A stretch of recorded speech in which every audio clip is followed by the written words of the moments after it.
Because you had to deal with people in ridiculously stupid situations.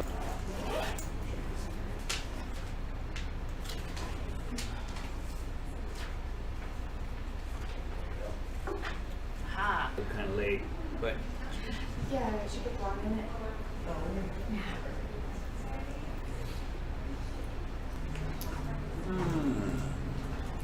well, we'll kind of get started.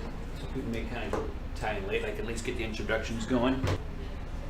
Came here from Chicago, Illinois. So I moved here. I didn't really know anybody, you know. So, but I always dreamt of getting into real estate. I came out of a telecommunications background, where I did telecommunications sales and brokerage. Had a broker's license, a lot like real estate. I brokered deals between carriers and stuff like that.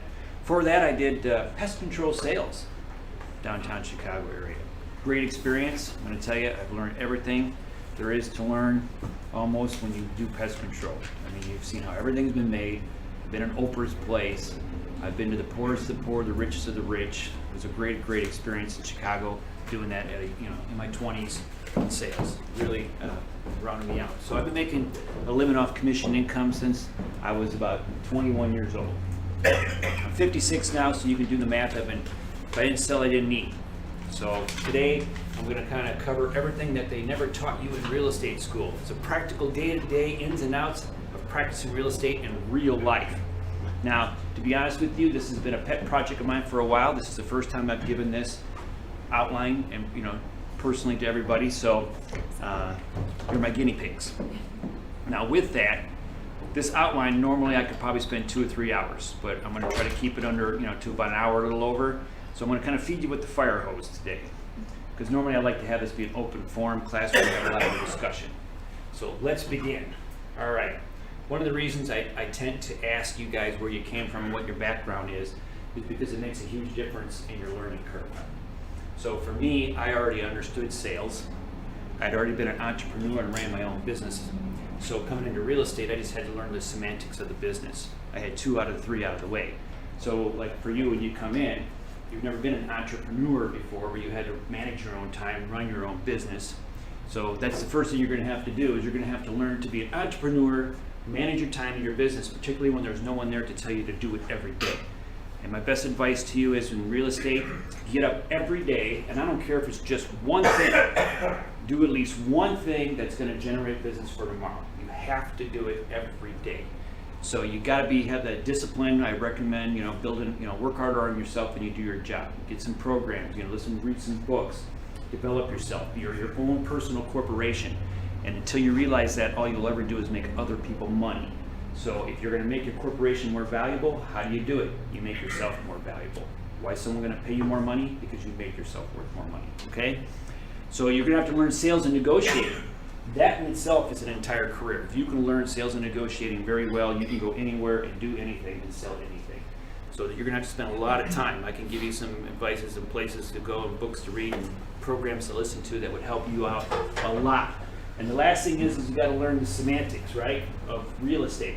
Now, what I love about real estate is I'm a little on the ADD side. Apparently, he's really got to go. So, apparently, I'm on the ADD side, just like that. See a little glitter and I go. But one thing I love about real estate is I never get bored.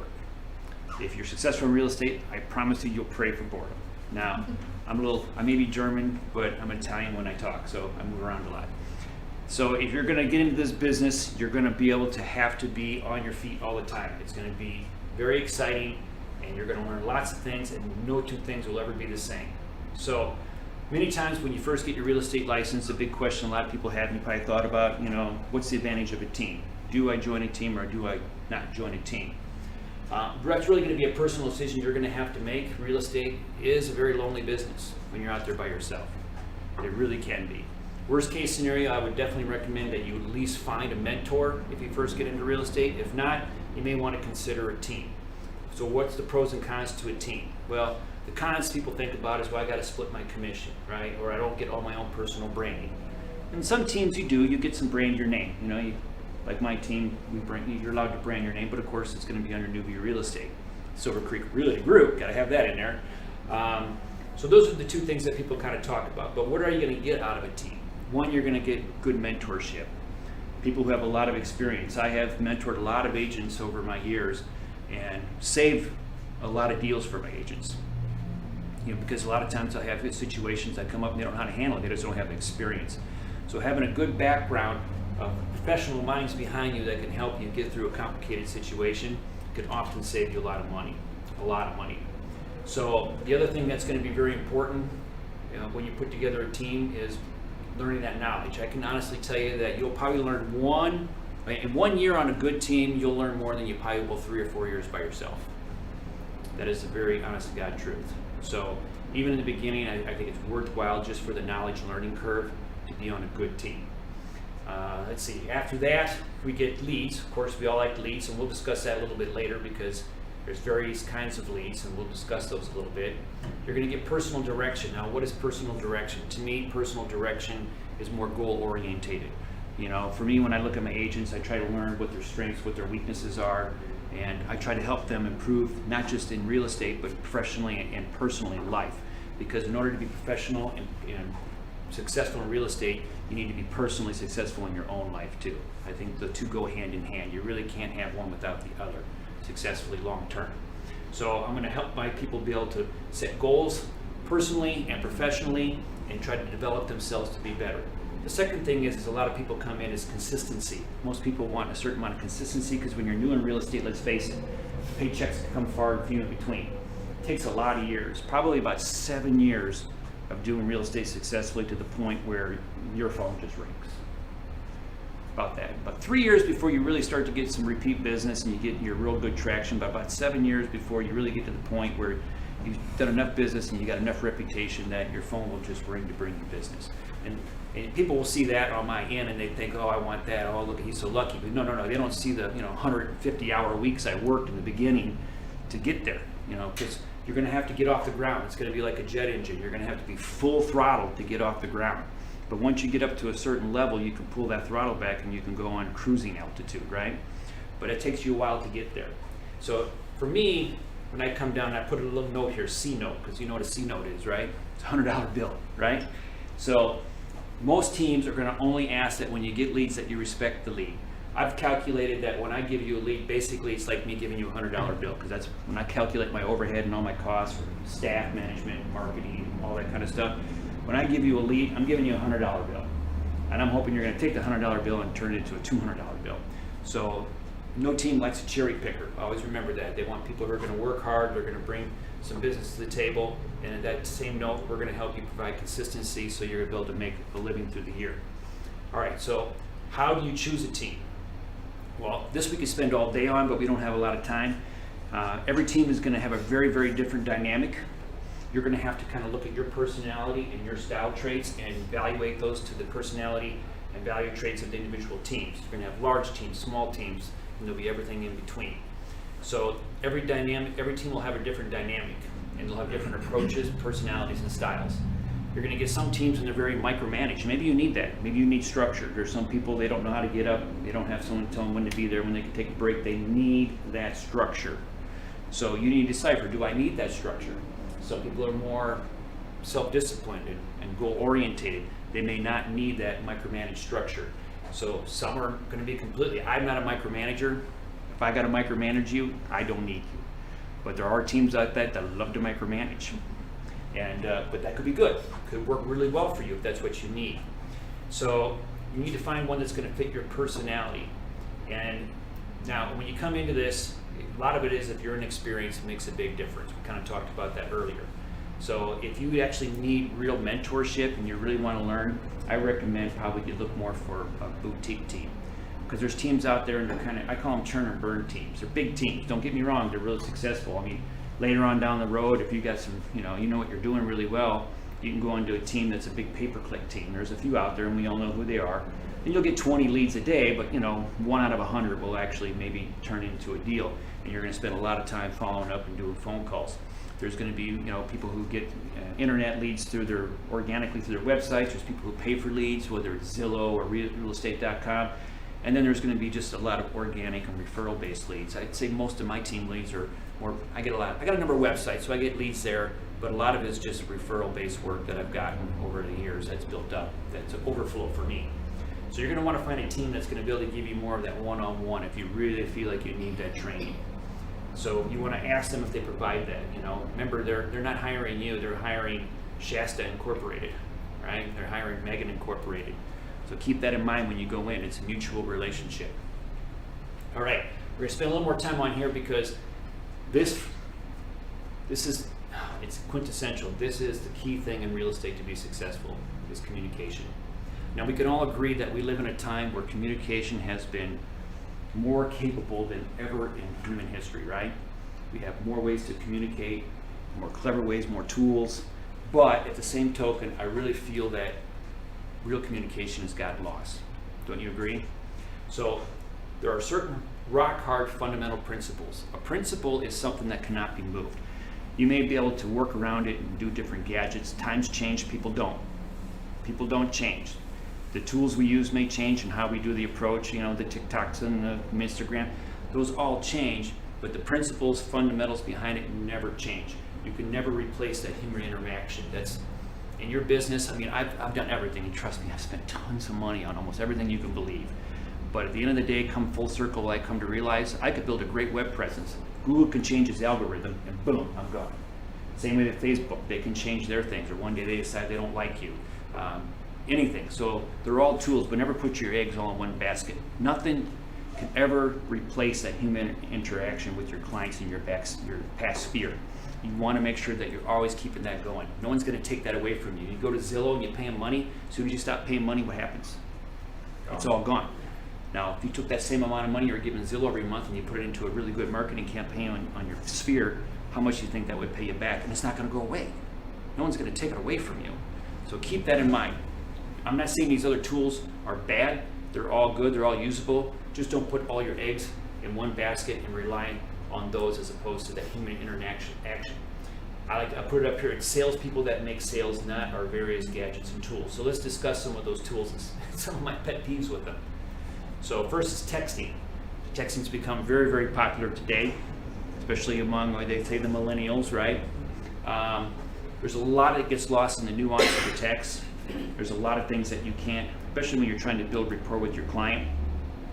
There's a time and a place, and I do a lot of texting, don't get me wrong, I really do. But when it's a very sensitive situation, especially with your client, never do a text. It's like breaking up over text. I mean, it's just really bad. So if you got a sensitive situation or some personal or particular piece of information that's important, I always recommend you make that a voice call with your client. And then what I tend to do is afterwards I will follow up with like an email or just to clarify what we talked about so I know we don't have a misunderstanding. We'll go into that a little bit later. Social media. All right, I put on there under parentheses that do not alienate, right?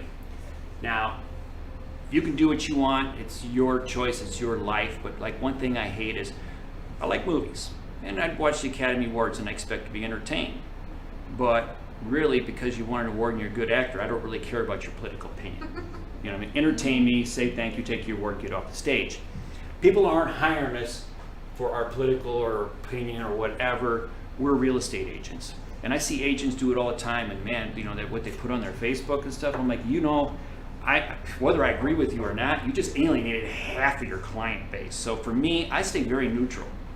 I don't talk religion or politics. I mean, there's a time and place for everything under the sun. I can't say I haven't done it with, clients, but I have to kind of feel that situation. Now, people aren't hiring me for my, life opinion. They're hiring me for my professional services. So my personal opinion to you is when you do your social media, make sure you stay neutral, in that aspect. And particularly if you see the climate today, you can see the real importance behind that, can't you? Email. It's great for keeping track. I can go back and show you the emails from my very first transaction. I save all emails. I use Gmail, so I just tag the address that we're doing the sale at, with the person's name behind it. And I save every email. And like I say, after I have a voice conversation with you, I generally follow up with an email reiterating what we talked about, because sometimes we have miscommunication. What I think I heard and what you think you say could be different. And I'm going to tell you what, that has come back to save my butt over the years a number of times. So you definitely want to do that. It will save your bacon at some point in your career. So, okay, here's a big one of mine. People ask me, how did I start a successful real estate business here when I didn't know anybody? And I always tell them the first most important thing is answer your phone. And people, and I get that compliment all the time.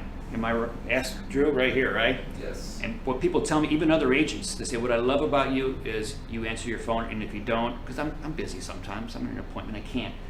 But I get back to people very quickly. People love that. If you communicate with people and they can reach, especially today, people don't want to wait. If they can't reach you, bam, they're off. They're talking to another agent that fast. It's inconvenient. You're going to get all the spammers. Yeah, I want to sell you this and that. And so it's going to really suck. But I'd say answer your phone. Now, for me, I probably won't answer my phone unless it's a client I know and I got a particular transaction. I usually will okay, I won't answer my phone till about 9 a.m. And then I'll probably answer my phone till about 8:30, 9 at night. This is just me. You can do it your own way. But for me, at that time, it's my personal time. I think most people will understand if you don't answer your phone after 9, you'll get back with them in the morning. And so you can set your own period that you have to do something. But I see some people are like, well, I'm going to block, and I get their voicemail. Well, I take calls between 9 and 11, and then I return calls between 1 and 2.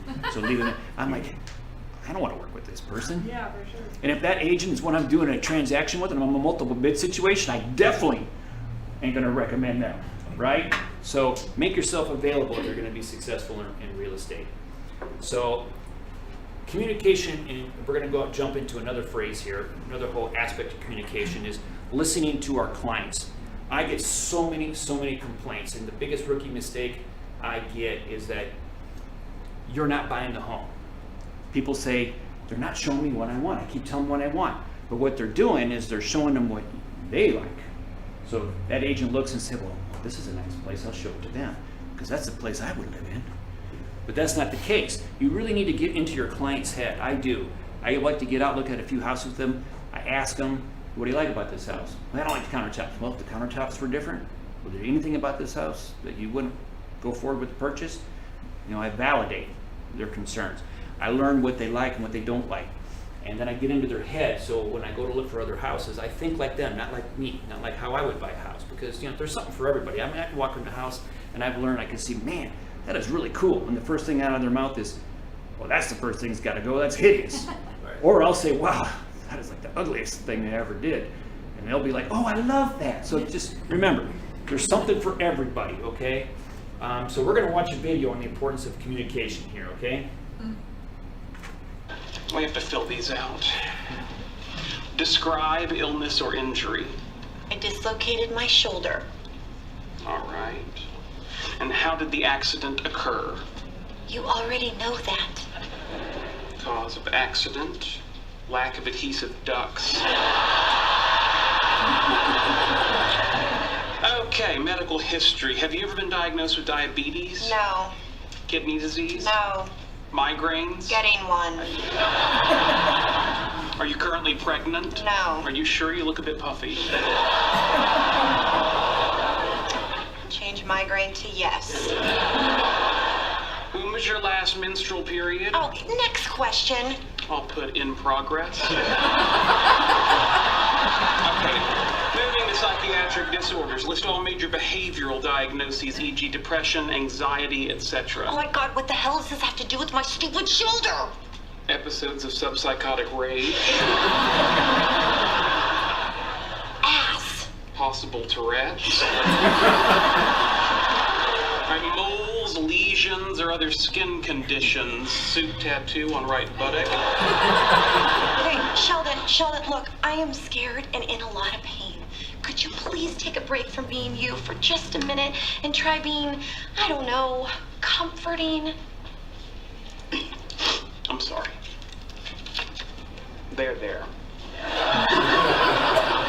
Everything's going to be fine.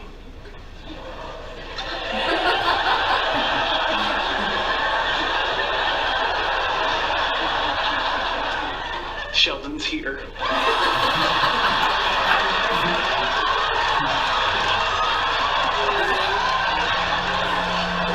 Thanks, that's much better.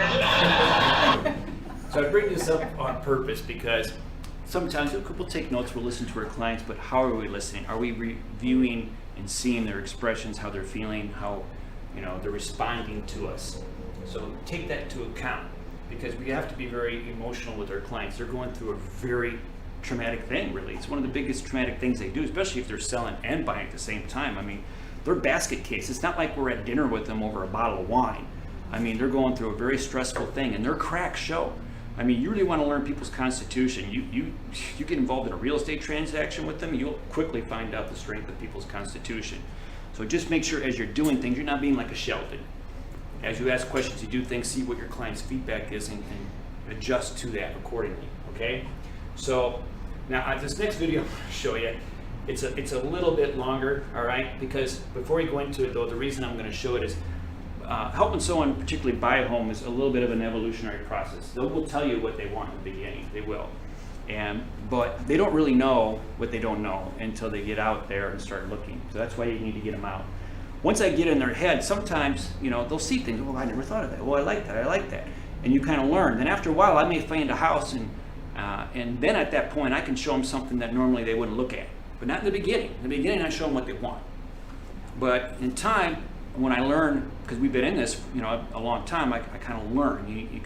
We were talking about this the other day. We kind of learn what people would really want, and then I can find a house and I can say, listen, this is not quite what you're looking for, but really, I think it's what you need. But let's go there, take a look at it, and I'll show you why. Okay, so you're gonna, you know, and at that point, many times they're like, you're right, this is what we need. So you're gonna find out what their must-haves are. Do that. Just say, what are the unconditionals, and then what are the things you can be flexible in? Just some things you can do. Like I said, this could be like a 3-hour class, but sooner or later, we're all going to get this client. This next video is a little longer, but it's important to watch because I promise you, no matter how hard you try, we are all going to get this client.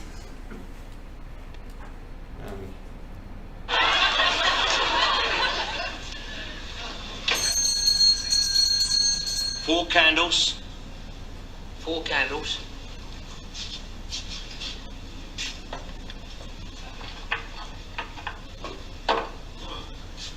Here you are. 4 candles. No, 4 candles. Well, there you are, 4 candles. No, 4 candles. Handles for forks.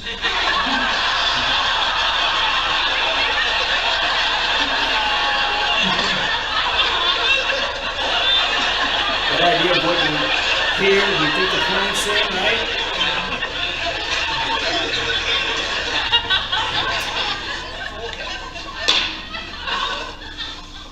Got any plugs? Plugs? Yeah. Plug, what kind of plugs? A rubber one, bathroom.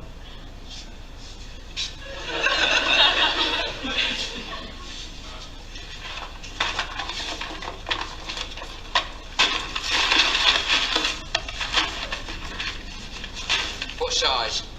13 amp.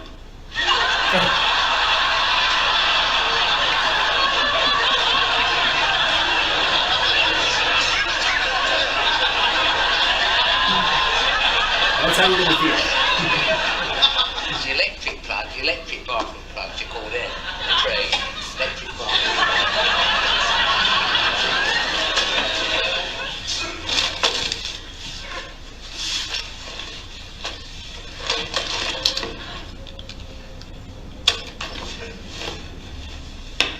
What? Saw tips. Saw tips.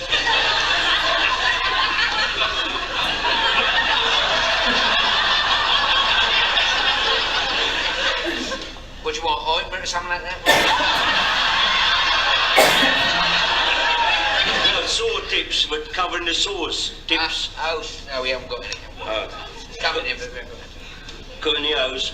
Hose? Hose.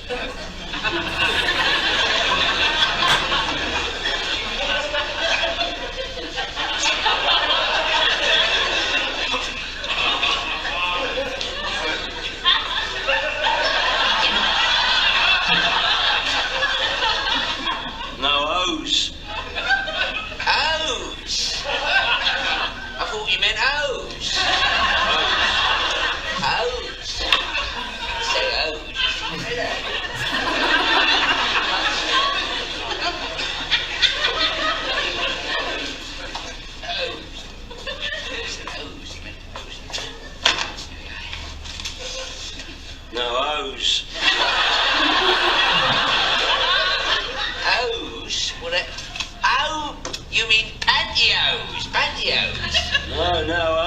O's, O's, O's for the gate. Mon repose, O's. Letter O's.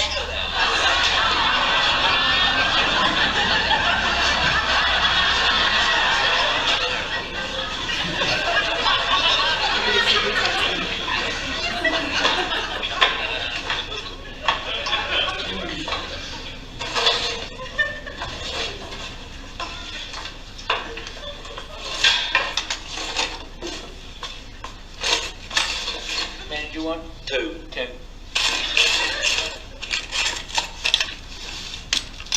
What?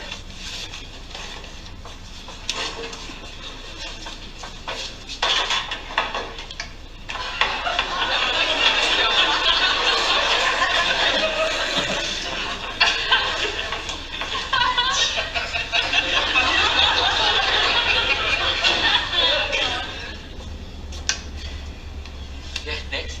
Got any peas? God's sake, why didn't you bleed tell me there? I'm upstairs already for that they can tell me bleed there. I'm up and down the shop all the time. I'm all the shop up and down the hill today. You tell me when I'm planning things. I'm playing by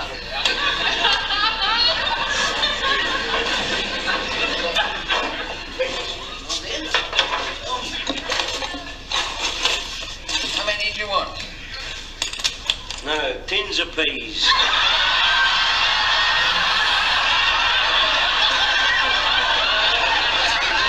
Three tins of peas.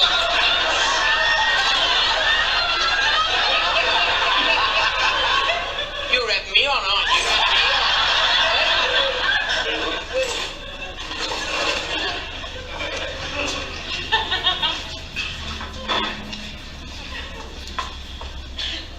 There we are. Right. Pumps. Pumps. Pumps. Hand pumps, food pumps. Come on. Food pumps. Food pumps. Food pumps.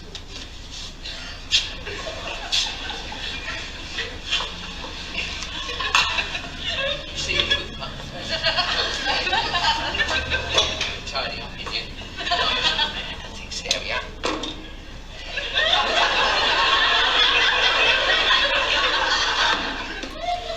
No pumps for your feet. Brown pump size 9. You are having me on. You are No, definitely not- having me not. on. No. You are.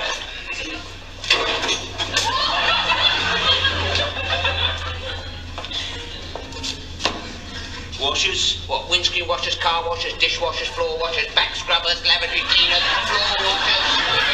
Half-inch washers. Oh, tap washers, tap washers. Yeah. Look, I've had about enough of this. Give us that list. Let me get myself down here. What's this? What's that? Oh, that does it. That does have it. I've had just about enough of this. Mr. Jones, you come out and service customer, please. I've just about had enough of this. Look at Scotland there. Look at Scotland. So eventually we're all going to get that client. No matter what we do, how hard we try, we're going to have a really hard time. Because sometimes you're going to have a disconnect with people. You're not. So a lot of times what I'll do is if, you know, and I've done it even with like my team members, if you're not connecting with somebody, you know, for some reason, because some people are on different wavelength with each other, then sometimes you can find, you know, say, hey, I'm really not connecting with this person, or we're not, you know, getting on the same page. So you may want to look at moving that over to somebody else, you know, and just maybe take a referral fee or something. Because we're all going to get the most impossible client. Just expect it. You're going to do everything you can, but they're going to drive you crazy. All right, so now we're going to go briefly on preparing to handle success. Now you may think that's a very strange way to put it, preparing to handle for success. And I like to do it this way because if you're preparing to handle success, it precludes the fact that you intend to be successful. I remember when I went to real estate school, there was about 32 of us in the class, and the teacher said he doesn't do this anymore, but I remember he said that statistically with 1 in 10 of you will be making full-time real estate living within 2 years. And I remember looking around the room at the time, and I didn't think about it much till later, but I said, ooh, I wonder who the other two are. You know, because I put myself all into it. If I was going to do it, I was going to do it, right? And so if you're going to be successful, but here's the reason I bring up the reason to handle success, because as you're on your way to try to learn to be successful, I promise you, absolutely everybody's going to have their hand in your pocket, all right? And everyone's going to want to teach you how to be successful. But I have seen a lot of agents and mentored agents who have become successful but they never learn to manage success. And we've seen it in Hollywood, haven't we? We've seen it in rock music. People, they work really hard, and they worked hard to get there. Took a lot of sacrifice, but once they made it, they imploded. Because I'm going to tell you, two things in life will reveal your character faster than anything else. It's money and fame. You put the two together, it's really dangerous. You want to find out who someone is, give them money and fame. So if you're going to want to be successful, you're going to want to have to first teach yourself, and that's what goes back to that personal direction and goals. You need to learn to, how am I going to handle success? Because even if you get there, you can't maintain it if you don't know how to manage it. So you have to kind of learn those skills and those disciplines. It's like to be, people say I want to be a millionaire. Why? For what it can teach you to be from the inside out, not the outside in. Because if you learn from the inside out, something can happen, you can lose it, you can get it back again because it's in here. It's not like a windfall, right? So you need to learn it from the inside out. So like I said, everybody's going to want to get their hands in your pocket, teach you to be successful. So, make your business pay for itself. I really agree with that. Don't go spending tons of money. There's plenty of free classes and a lot of things you can do to learn how to be successful. You don't have to have all these people try to pay you big money to do it. And if you don't believe in your worth, you will never make it. And the reason I bring that up is it comes into where people implode. It's because I had an agent one time. He was a good agent. And he had a couple months, he made like 30 grand in a row. And then he disappeared. And so it's called law of self-limiting beliefs. And so finally I sat down with him, hey man, where you been? He goes, well, I've never had that much money in my bank account before. I was doing pretty good. I thought I'd take it easy for a while. So I said, you see how your brain tricks you in the law of self-limiting belief? If you were worth 30 grand 2 months in a row, how come you didn't believe you were worth 30 grand 4 months in a row? Now money isn't everything, it's a measure of success, but the point behind the story is if you exceed what you believe mentally you're worth, you will that next year make less or do less. So you have to first change what you believe you're worth. I won't say the name of this person, but they're a very top-end respected broker in the Valley now and do extremely well. But when I first met her, I remember I thought she was so incredibly smart and capable, but so undervalued herself. And I'd always tell her all the time, because what she was making I thought was pitiful. And I said, every time I go by her and I'd say, who's a $100,000 girl? Who's a $100,000 girl? And every time I look at her, what's your name? She goes, I'm the $100,000 girl. But she started changing her beliefs on what she thought her value was. But until you can do that, you will never exceed. We all have barriers to one degree or another. But if you want to go past that barrier, then first you have to believe you're worth it. If you do not believe you're worth it, I promise you, you'll sabotage it. It will happen. I've seen it time and again with agents sabotage themselves. So now I bring up the law of convergence. I don't understand the law of convergence. I really don't. If one of you guys are math geniuses and you can figure out the math behind this, let's go make lots of money. To me, I just title it the law of convergence. You've heard it in life sometimes. They say funerals come in threes, right? If you're going through the drive-thru and there's nobody there, as soon as you pull in, 3 other people pull in. There's a street with a long sidewalk that's 6 miles long with not one person, but if I want to make a right turn, that person's walking across the street, right? So I don't get it. I can have a house, no interest, but once I get one person interested, they're all interested. I'm going out to apply for a job. God, no job. No, and all the interviews. And then all of a sudden, you got 4 people who want to hire you at the same time. I don't understand it. It's called the law of convergence. Time and things converge. And the reason I bring it up is because there's going to be times in real estate and just nothing's going to click. It's just no matter what you do or how hard you try, just things aren't going to click. They ain't going to work. Things are going to fall apart. You're going to get discouraged. Don't. If you stick with the law of averages and you stick with the numbers, because it is a number game, it does come back. And then you're going to have those periods where everything clicks. And it's like you can't do nothing wrong. And I always tell my agents, when you're in the click, call everybody. Knock on every door. Because when you're in the click, you're in the click. I don't understand it. I just know in sales, there's like a law of averages. If you do the numbers and you're consistent, sometimes they won't pan out. But I've seen so many agents. I had this one agent, she used to call me. And I remember when I door knocking, and she got so excited, because someone calls her. But she calls me up on the phone and she's bawling. And she goes, I went out and I got my first phone call. And she goes, is this the girl who left the flyer on my door? Yeah, it is. How can I help you? If you leave anything on my door again, I'll have you arrested. Oh, God. And a couple times she was ready to give up. And I said, don't you give up. Most people give up just before success. Did you know that? But life will pay you. I don't know what it is, but it conspires. If you write down goals, I don't understand these either, but when you write down goals and you have them down, it's like life almost conspires to help you make them happen. So I highly encourage writing down goals. But if you kind of stay with the numbers, you stick with it, eventually it will pay you. Sometimes it could take a while. You know, you can get a lot of bad hands, but sooner or later, it's got to turn around. So just always keep that in mind. Don't get discouraged on the downturns. All right, the players in a real estate transaction. So in real estate, you're always going to most of the time have the same basic players in the game. However, we were talking about this earlier. I'm going to kind of touch on the end here. Real estate's kind of like a chess game. Anybody here play chess? All right, so you could play literally a million games of chess, but you'll never play the same exact game twice. They'll be very similar, but they'll never be the same. Real estate's the same way. That's why it works so good for me, because I'm very ADD and it's never boring. So as you deal with this, you're going to have a buyer and a seller. You're going to have a buyer's agent and a seller's agent. You're going to deal with lenders, appraisers, home inspectors, title officers. In some cases, you're going to have an attorney involved. So let's go on a little bit individually. You know, how you deal with the seller, in many cases, is going to be very different than how you deal with the buyer. And listing a home, and some agents will shadow me when I do listings, because listing a home is going to be very different than the buying side of doing a home. So you're going to want to learn all those aspects of that and how to deal with those clients. Dealing with selling agents and buying agents, you know, building a very good reputation yourself is very important. I have agents who actually call, how about I just have my clients call you direct? I know you, and I ain't got to worry about you, and it's just probably easier instead of me going between you, talk to them for me. And that says a lot, that people would trust you, because a lot of people would think you're going to try to steal their client. So you want to build a very good reputation for yourself as an agent in this valley, because it's very small. And as I get like multiple offer situations, and truthfully, I'll tell my clients sometimes, I go through the offers and I'll say, well, I know this agent, I know how good he is, I know he'll get it done. This agent, I can just tell you, he's a little weird. I'm very political and correct of how I say it, but I kind of let them know that who the agent is on the other side of the transactions can sometimes make a big difference on how confident you feel that the deal is going to get done. Because there's some shystery people out there. There really is, how they play the game, and aren't as ethical. So your name will precede you. Trust me, it really will. So really take the time to make sure that you build up a really good name for yourself. Lenders, there's advantages, good, bad. I recommend that you, whether it's one or two, you do have a couple of really good lenders that that you can count on. Thing is as your clients go, they just go to Rocket Mortgage or some other lender. They're like a one-trick pony. So what I usually do is I tell my clients, you don't have to use them, but it's worth a 10-minute conversation. But what I do like about him is if he gives you a thumbs up, you're golden. You ain't got to worry about it. He's proactive.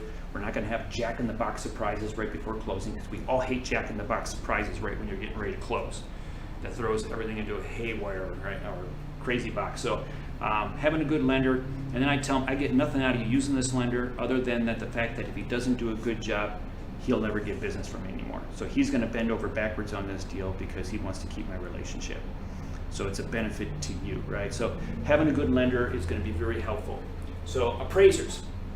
Now, as you start listing homes and selling homes, you're going to get calls from appraisers. I get lots of calls from appraisers all the time. Calls, emails, and it may be a house I just sold, but they're doing a refi on someone's house in the neighborhood, so they want to email me and ask me some questions. Always respond well to appraisers. Always help them out. Always go the extra mile for appraisers, and I'm going to tell you why. Because you can't legally influence an appraiser, but once you build a good reputation with appraisers and they know you're really good and you're in a particular tricky type or unique type home situation, those appraisers will generally allow you to come to them and say, well, what comps are you using? Can I see which ones you're using? And I already know all the homes in that area usually, or I've been in and out of them, so I can tell them why maybe this one wouldn't be a real apples to apples, or this house, why this one's different than this one. Can I send you a couple comps that you might be able to review that might actually be a little closer to apples? And most of them will work with you in that aspect. And that's a real benefit to your client. So you really want to make sure you build very good relationships with your appraisers, and if they respect you, it will come to pay you back. Home inspectors, all kinds of them. Thing about Idaho is, you know what you need to be a home inspector? Anybody else? Yeah, $35 and register your business license. So if you get a home inspector, make sure he's got a certification. There's a few of them out there. I like ASHI. because you got to do like 100 inspections with somebody else before you do them on your own. It's really one of the most difficult licenses to get. But there's a couple other ones out there too, but make sure you got an inspector who's qualified and that he's capable and he's got good experience.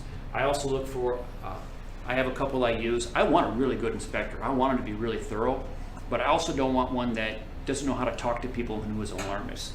So let's say maybe, back in the day, they changed the code. So like, for example, it's like a deck how it's attached to the house. Now you have to put lag bolts in, but previously you did.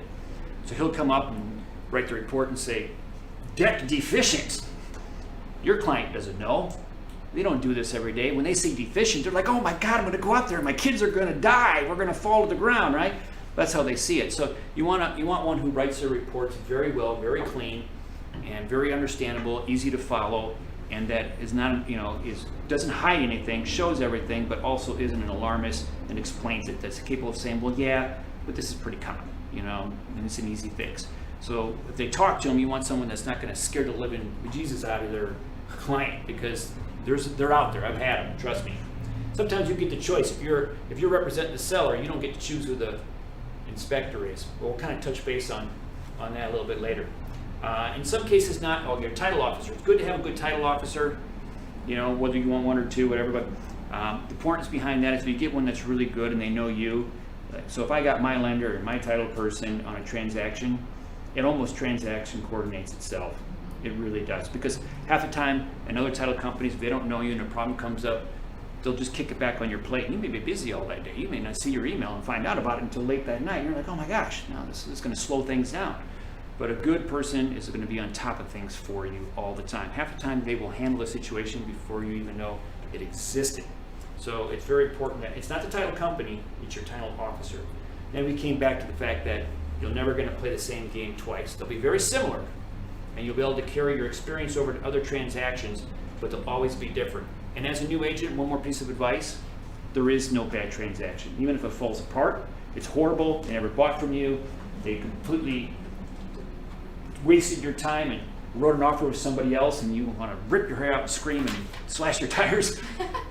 But the thing is, in the beginning, there is no bad experience because you're learning. Everything is a learning opportunity. And some of your most complicated, hardest, difficult deals, especially when you're new, and I've seen agents like just sweating bullets and like so, the anxiety and the stress. I'm like, these are the deals that are going to make you a good agent. When you get through this deal, this is the deals that are going to give you that level of confidence that when you get in front of that next person, you're going to be able to convince them that you're the person to work with. So don't look at those bad, hard, difficult deals as a pain in the neck. Look at them as opportunities to grow as a real estate agent, okay? So let's kind of go into home inspections a little bit, because that's going to be a big part. You have a very big value in a home inspection. I would never let someone buy a home without doing a home inspection. I've seen it, especially last year. I've heard some really bad nightmares where people waived everything.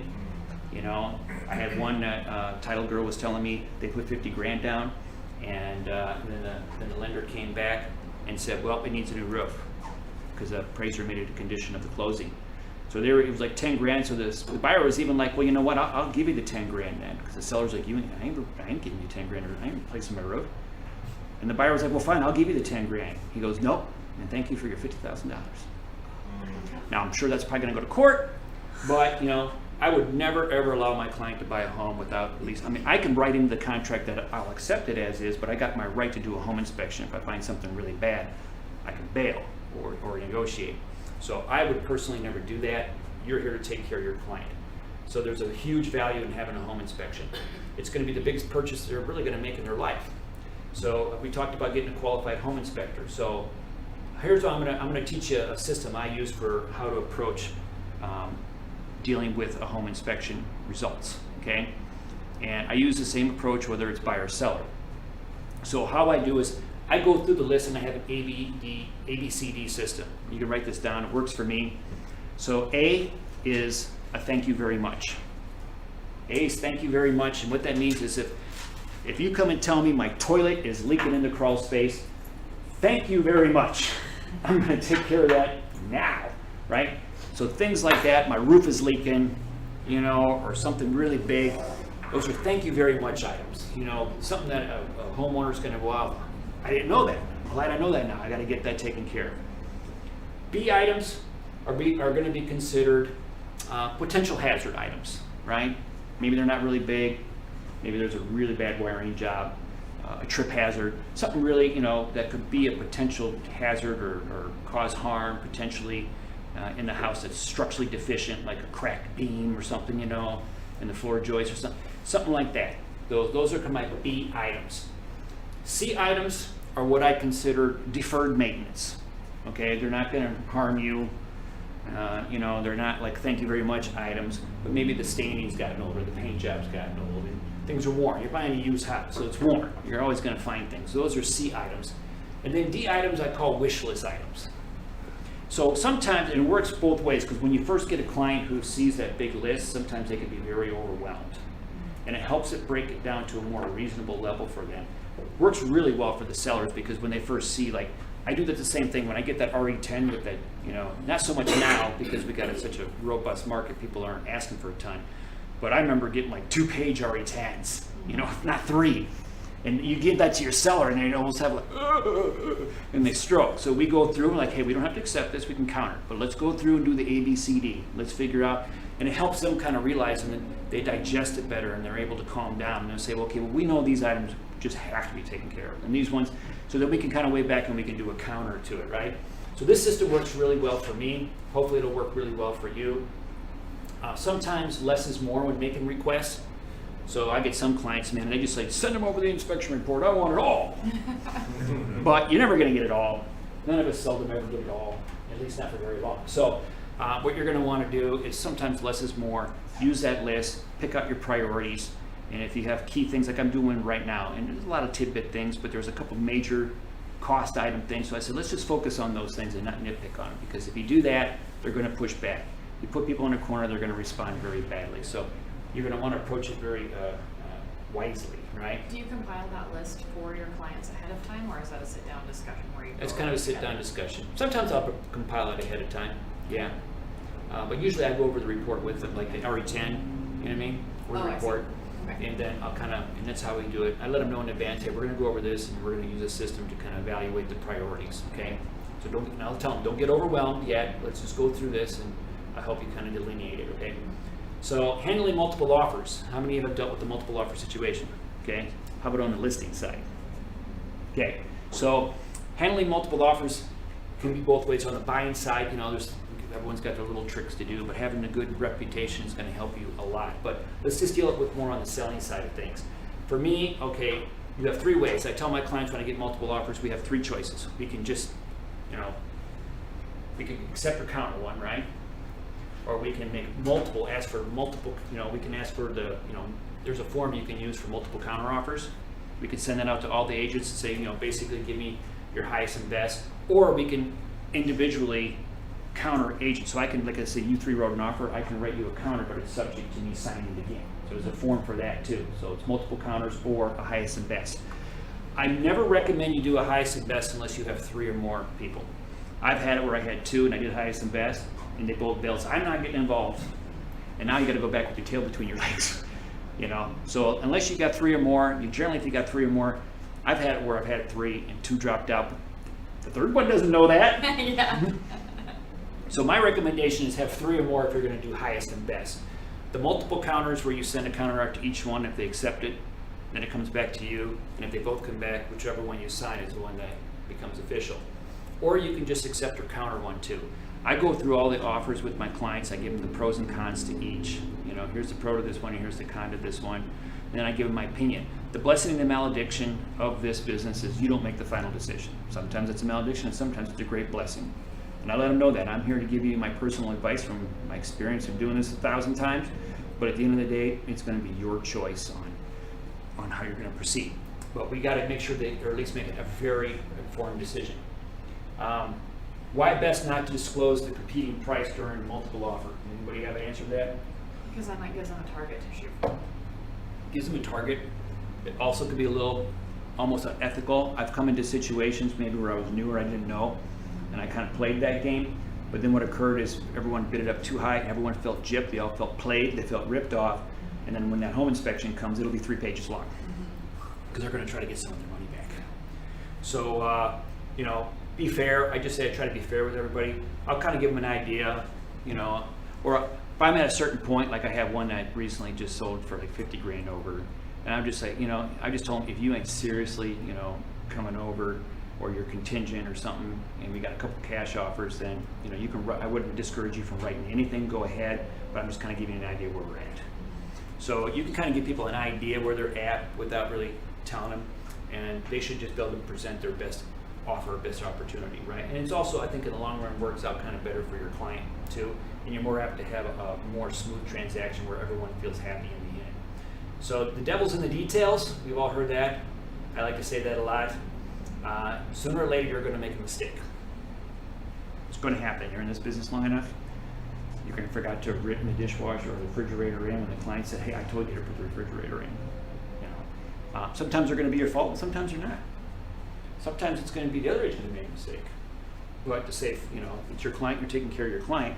I had an agent call me one time, and he said, we got a problem. I'm like, we do? What problem do we got? He goes, we didn't see in the contract that we were supposed to pay for the home warranty. I said, well, I kind of failed to see how that's my problem. I don't sit with your client and go over the contract.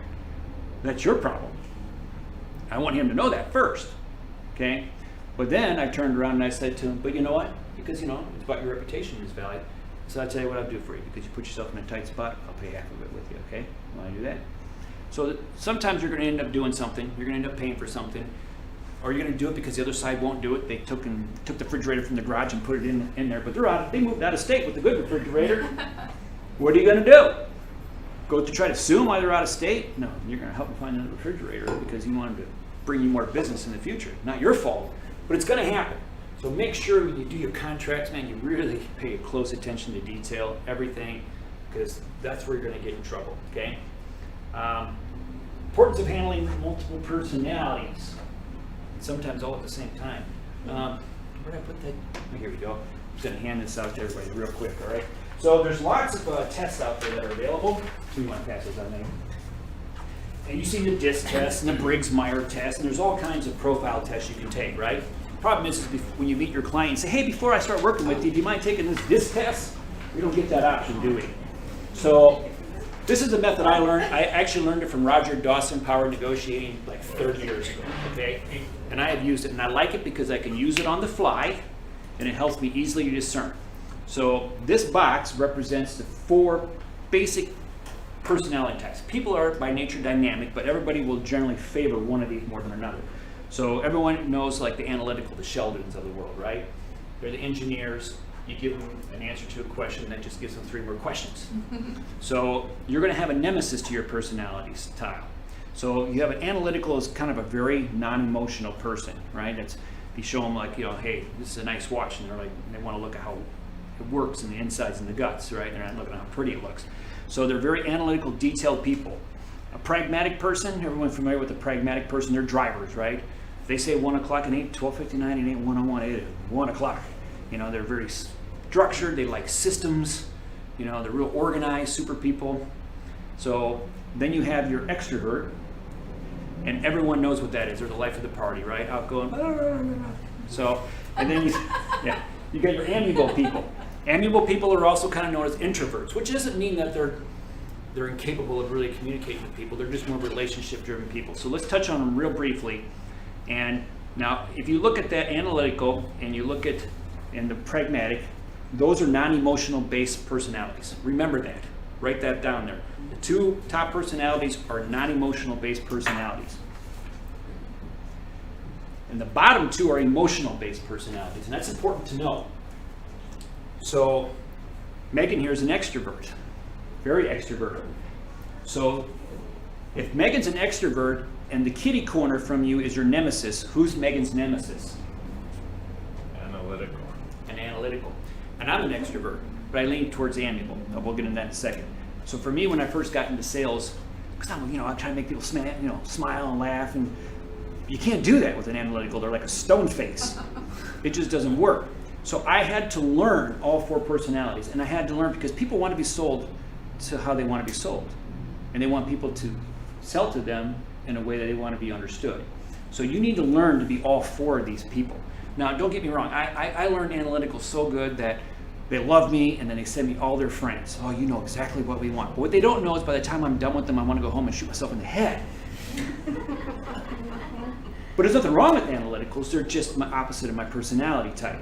So I've had to adjust myself to that. And that's what, you're there for your client, for a need. You need to be what they need you to be. So you need to learn all 4 of these. Now, the thing is we're all one particularly, but we're either left or right-handed emotionally. So I'm an extrovert, but I'm kind of left-handed emotionally, so I lean towards amiable. Now, my wife is extrovert, but she leans very right-handedly into pragmatic. So when my wife is in a high pragmatic mode and I'm kind of feeling in my introverted amiable mode, what do you think happens? We lock horns. So when you come to understand these personality types, how they work, it will help you in your own personal life. You will not take things as personal anymore because you realize they're just personality differences. It doesn't mean you're right and they're wrong because they don't see it your way. There's different ways of seeing things and doing things. It's not that one's better than the other, they're just different, okay? So don't take it personal. Learn these 4 personality types. It's very important that you do. This will be able to help you pick up really quickly, okay, what kind of person am I dealing with? Is this analytic, pragmatic? And then you can start to learn which way they lean, left or right-handed emotionally. And at that point, you can quickly define how you're going to approach and talk to them because it's going to be very different for each person. So you've got to become all things to all people, I guess you could call it, as they would say, right?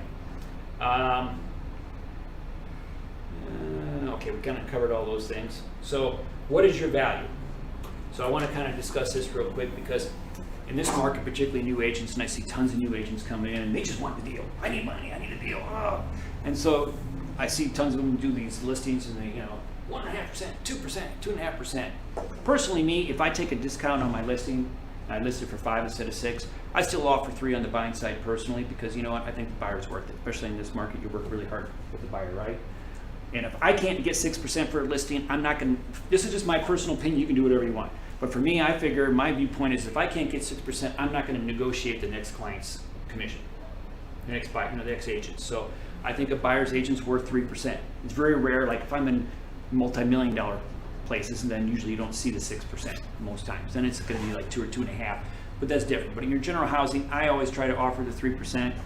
Sometimes I work with my clients because they're good and they've done multiple deals with me or they're in a particular, my nemesis for me, my second nemesis is a widowed old lady. So they're my Achilles heel because if I get a widowed old lady who's really sweet, she'll take me for everything. So I'll give away the farm because I'm a sucker for old widow ladies. I could, I feel bad for them, you know what I mean? So, but just kind of keep that in mind. But you are worth your value, and we kind of have this conversation ourselves too, and it's great you want to do things for people, but remember, you're also taking on a big liability when you do a transaction. It's a very big liability, and you're taking time away from your family, you're taking time away from your own time, and your friends, so there's a value there. There has to be an exchange. They're using you for a reason, and just like you go to the store and you buy groceries, there's an exchange of value, right?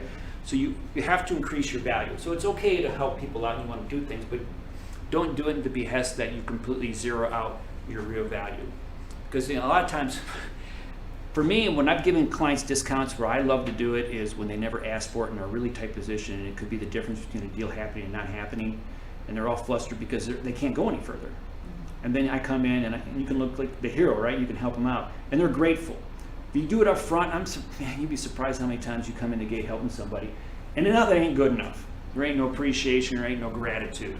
So the more gracious and more gratitude people have, the more I'm going to probably tend to want to help them. But be very careful because some people, they'll act like you're a great friend. You may meet this person, you get along great, you're looking at houses, you go out to dinner, but as soon as one thing goes wrong in that transaction or they buy the house and they find something bad, you're the closest target. And if they go to an attorney, I promise you this, he's going to lump everybody in. So sooner or later in this thing, you're going to have threats of law. It's going to happen to you. It may be completely out of your control, but if you're in this business long enough, trust me, you're going to get that stress. And I've played professional witness in court before on a few occasions, so I've seen a lot of weird stuff. All right, so we covered the players in the game, what it takes to be successful, and building your value. I came in, the law of diminishing value. I want to touch point on that. Anybody know what the law of diminishing value is? Okay, so you do. So this is really important. Let's see where we're at time-wise. All right. So the law of diminishing value, I think this is the last slide. The law of diminishing value is like this. I called Cheryl up and I was like, man, Cheryl, you wouldn't believe the problem I She can go, what is it? Cheryl says, and I tell her this problem, and he goes, man, I would do anything to get rid of this problem. And Cheryl says, well, I could fix that problem for you. And you're like, really? I'll give you anything if you could fix that problem for me. So you go off and you fix that problem. Then you come back and say, the problem's fixed, and you're like, oh man, that was awesome, thank you. And then you come back and say, and then this is what I want in return for it. Whoa, that much? You want all of that? Well, it only took you like 2 hours, you know? The law of diminishing value just got you. Put things in writing, make sure you come to an agreement on things in advance. If you don't, after the problem and the stress is over, they'll always think it costs too much. It's too much. I've been in sales. I've got some very funny stories. I remember when I first got into sales, and I would go to these restaurants, and I love the Greek people, and I love the Greek food. But one thing I learned about dealing with them is by culture, they're natural negotiators. They just have to. They just have to. I could walk into them, and they would say, "What's the price?" And that day, I could literally say to them that day, "Well, today it's free." And the next words out, "Too much." It's just the way it was. So, all right, I totally got off track there. So make sure that you have your value written up front so people know. If you're out with buyers, you know, now for me, I don't mind. The first time I meet someone, I'll give them that first afternoon or something like that. But after that, you may want to get them in a buyer's rep.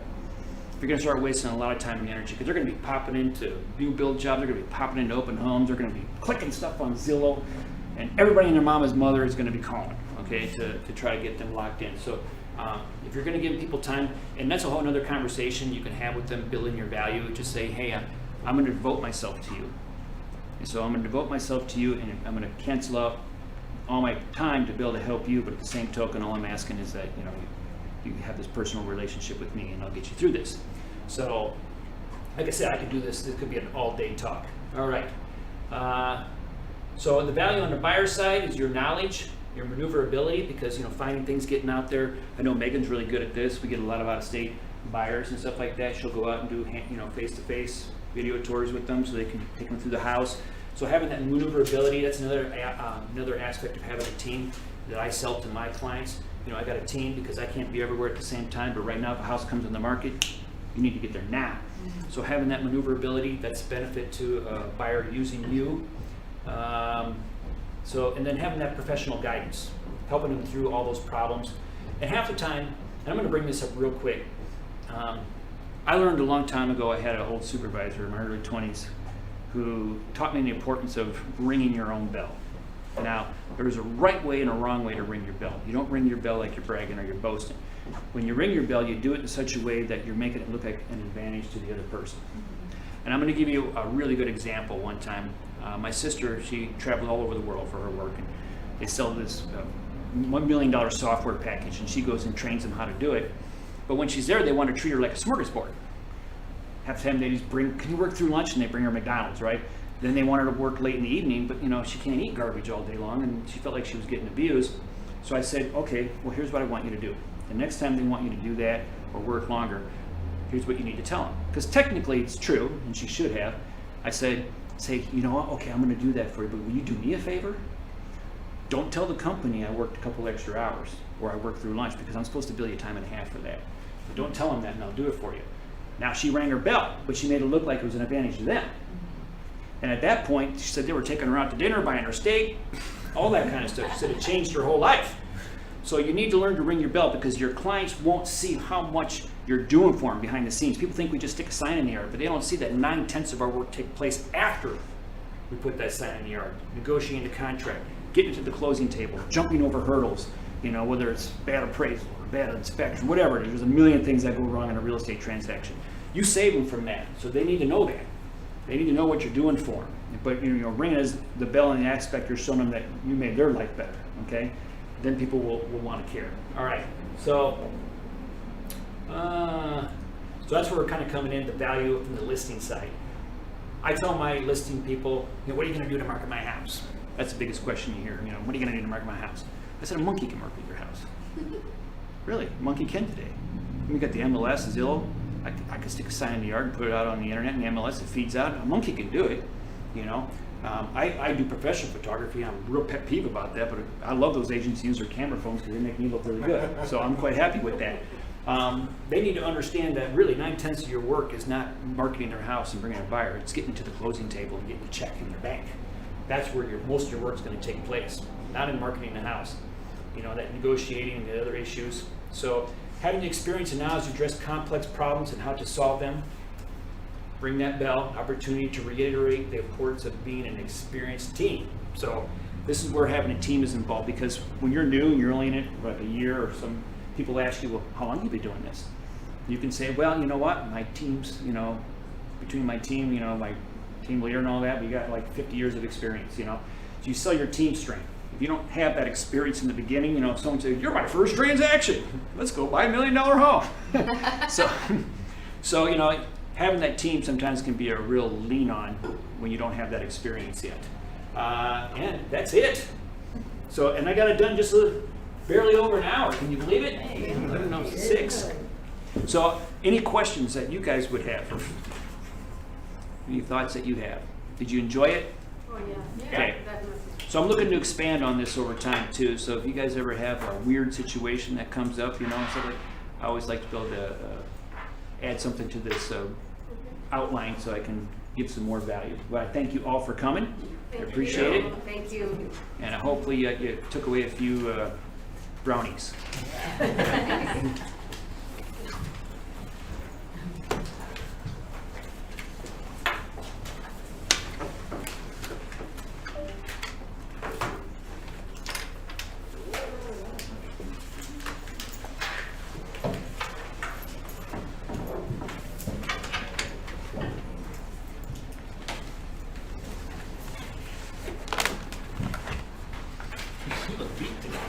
Yeah. That's what happens when you work out. And it's been a long time. I bet Brody, I'm like, let's see who lose most weight. Yeah, I think my 14-year-old's gonna win. It's like, He's got the advantage of age and height and size. the fact that he just hits his butt. Yeah. I'm like, oh. You're kind of tall too. And Oh, I'm 5'7.5" or something. On the dot. 100% 5'7.5". I take that half as much as possible.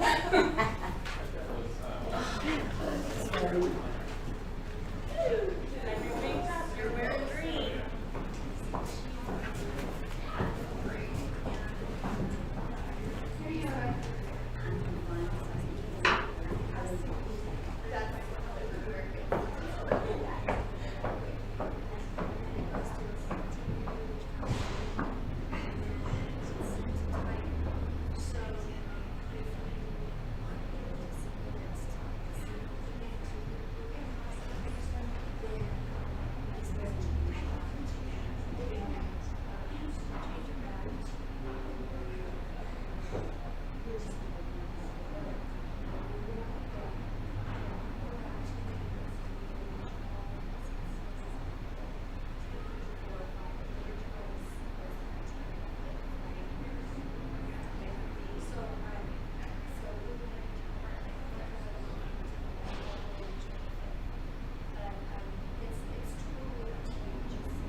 I think so.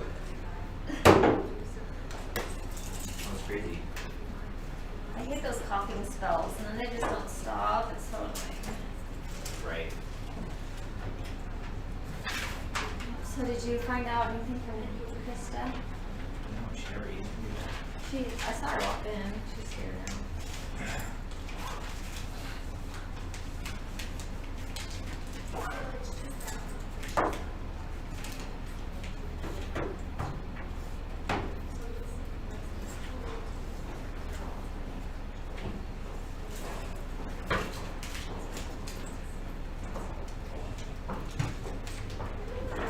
Where do you want to have our meeting at?